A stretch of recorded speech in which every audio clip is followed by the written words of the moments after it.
Towson, Baltimore, and Owings Mills on an afternoon where I think the fan base was completely shocked by an announcement on a press conference on Thursday night. Most folks were speculating all sorts of things, from Ozzie Newsome to Joe Flacco to John Harbaugh to Lord knows whatever else they come up with. I saw Suggs' retirement.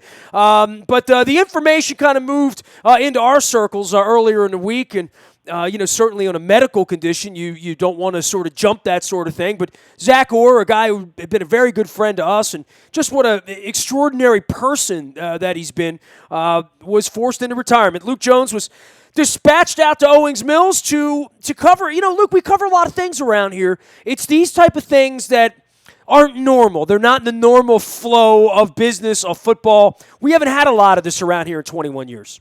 Yeah, and fortunately not. I mean, with Zach Orr, you're not expecting to hear a 24-year-old happen to announce his retirement. But, just to bring everyone up to speed, everyone knows, of course, he's retiring, but suffered a herniated disc in the Week 16 loss at Pittsburgh on Christmas Day. We know he was placed on IR, didn't play against Cincinnati with what was listed as a neck issue. I asked Zach Orr on Locker Cleanout Day on January 2nd how his neck was, and I kind of gave an answer that I'm feeling pretty good right now, but he acknowledged that he had to see more doctors. So as a reporter, that kind of puts a little alarm in your head that, hey, this guy's not out of the woods yet. Well, a lot of guys seeing doctors this time of year, though, right? Sure. Yeah. So, not that you're thinking the absolute worst, but, hey, we all know a neck issue is nothing to downplay, nothing to take lightly. So what ended up happening, he had x-rays, he had an MRI. The Ravens doctors, the many specialists that he sought advice from, they recommended a CAT scan, and in this CAT scan, it was revealed that Zach Orr has a congenital spinal condition where the top of his spinal column never fully developed. He said that the experts told him that less than 1% of people have this, and clearly it's something that is not conducive to playing any kind of a contact sport. This is a guy who's been playing football since he was 9 years old, and it was undetected because you're not going to go through a CT scan and tests of that nature unless you're having a neck injury or some kind of an issue closely related to that. So it was never picked up previously, and fortunately for this guy, as much as we talk about him being unlucky and his career being cut short after 3 years and plenty of good football ahead, and it's very bittersweet in that regard, and clearly a guy who missed out on making real money playing football.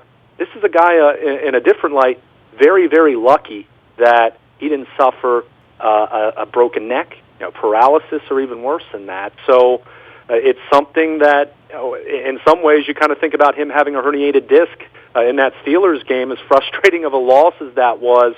In some ways, you kind of view that as a blessing because this was discovered, and it's very unfortunate for the Ravens. Clearly, we'll talk about the football ramifications of this, but you just feel for this guy. You and I had a chance to get to know him much better than typical players just in the locker room and before, after practice, after games. You encounter many individuals, many personalities, many of them good, some not so good. I've been covering the Ravens since going back to 2009 training camp. There might be a few individuals that are right up there with Zach Orr, but I can't think of a single individual who I have dealt with better character, better personality, kinder than Zach Orr, the person. So, really, not just a regular guy, better than a regular guy. Yeah, in a lot of ways. Yeah, exactly. It's just this is again the football part of this, the financial part of this for him. Very, very unfortunate, and clearly the Ravens are going to have another hole they need to address either internally or via draft or free agency. But you just feel for this guy because he's one of the good guys. And look, we don't know everything there is to know about all these individuals, and the Ray Rice story is a great lesson in that regard. But every encounter, everything I'd ever known, anyone who's known him that I've talked to, nothing but not just positive, but wildly positive things to say about Orr. An exemplary person, really. Yeah, exactly. In every way. 21 years of covering football. I said there's no one that I've ever liked more than I like Zach Orr. That's for sure. Exactly, and here, just been named this past season's media good guy. Part of that is he got my vote, by the way. That part of that is I voted for him. Part of that involves a donation. Members of the media make a donation to a charity of that player's choice, and he's actually in the midst of starting his own foundation. So, bittersweet when you think about a player that, going into restricted free agency, probably was going to get the second-round tender, which was right around $2.5 million last year.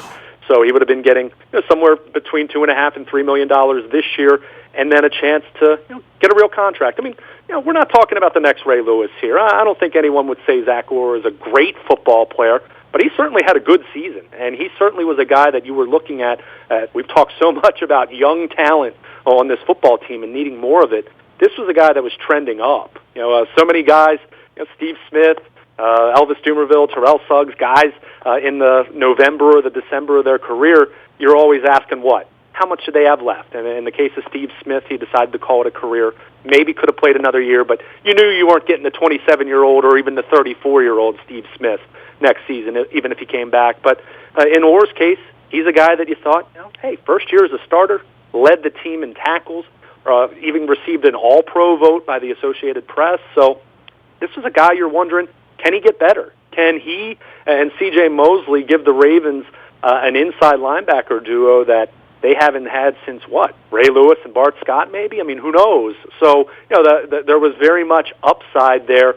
Only 24, and now you're talking about a guy in the past tense as it relates to football.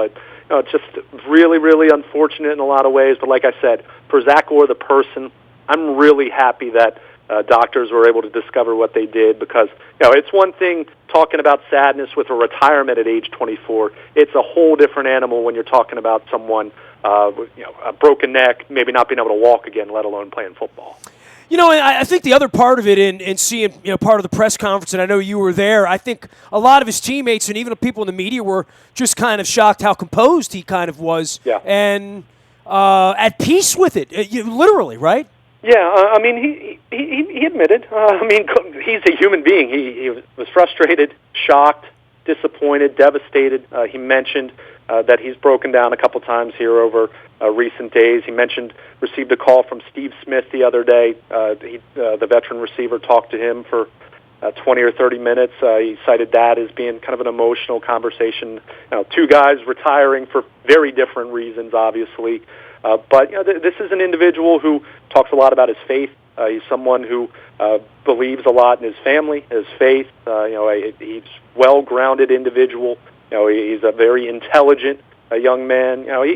I have very little doubt that Zach Orr is going to be successful in whatever he decides to do next. Whether he talked about coaching potentially down the road, he's someone I could absolutely see doing that. But you just, for his sake, for his family's sake, you hope, and by all accounts, as far as I know, took full advantage of his education at North Texas, and made a little bit of money playing football. Good money compared to the average Joe, but certainly not enough money where he's set for life. So it's all about the next chapter. But you're right; it's very uplifting, I think, for everyone. No matter what you're dealing with in your daily life, to see someone as upbeat as he was on late Friday morning during that press conference. He came out, he was smiling. You can check out the photo I posted at Twitter, at WNST.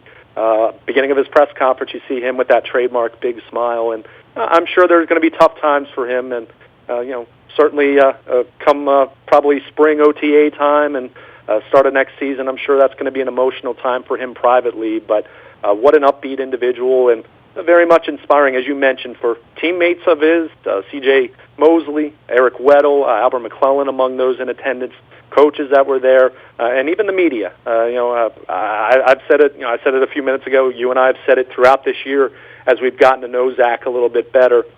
Just a good individual, high character guy, smart guy. I think he's going to be fine long term, but it's got to be a scary feeling to think, what you've been doing the last 15 years of your life, a dream that you were able to fulfill because of a lot of hard work, now that becomes altered, and now it's on to the next phase of his life.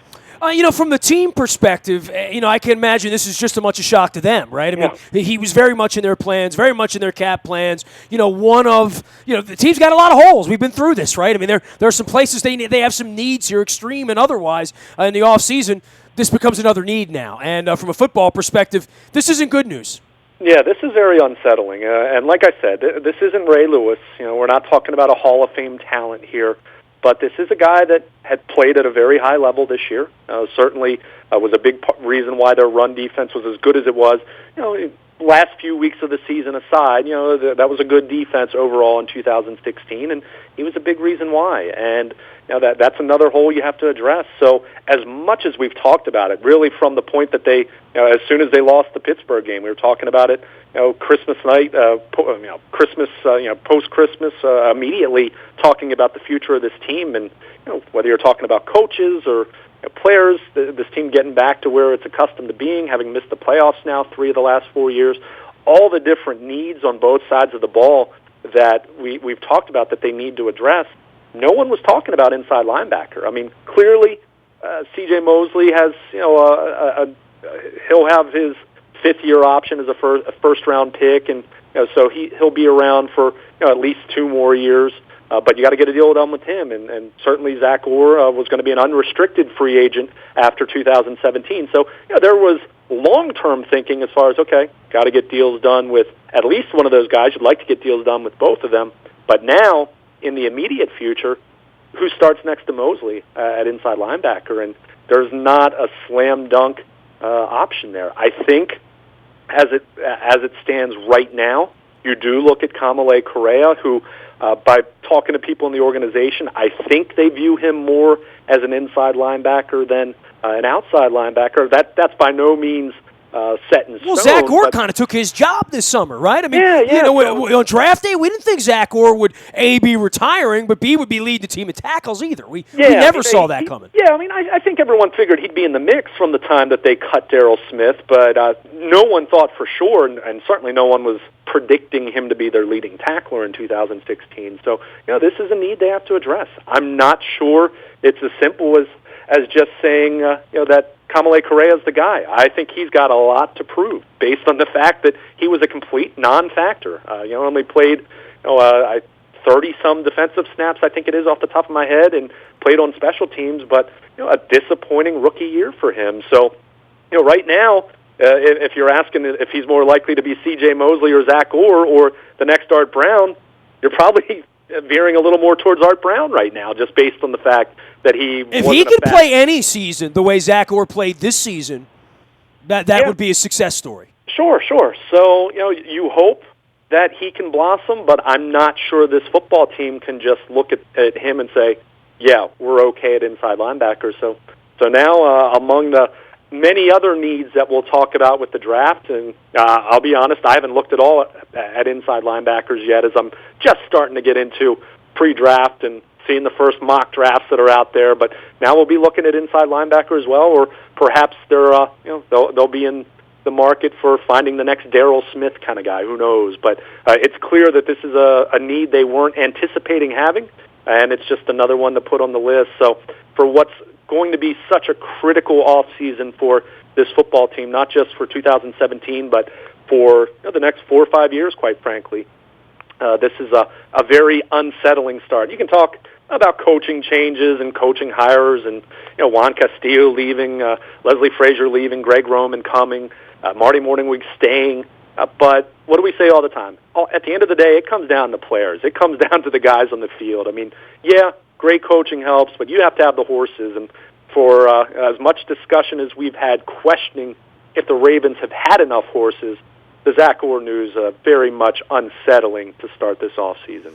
He is Luke Jones. You can find him, Luke, at WNST.net anytime, anywhere, as well as that on Twitter as Baltimore Luke. Together, we're at WNST on Twitter, Facebook, LinkedIn, Snapchat, Instagram, anywhere you are streaming stuff and listening to stuff and watching stuff, including our Facebook Live and our YouTube WNSTV channel. Don't forget to buy a Toyota Audio Vault. We'll be there all weekend, all week, as we head off to Houston in Super Bowl 51 next week, and we'll be talking to lots of celebrities, dignitaries, athletes, sportscasters, journalists, and whoever else shows up. But we're having a good time for the 5 days we will be there 2 weeks from now.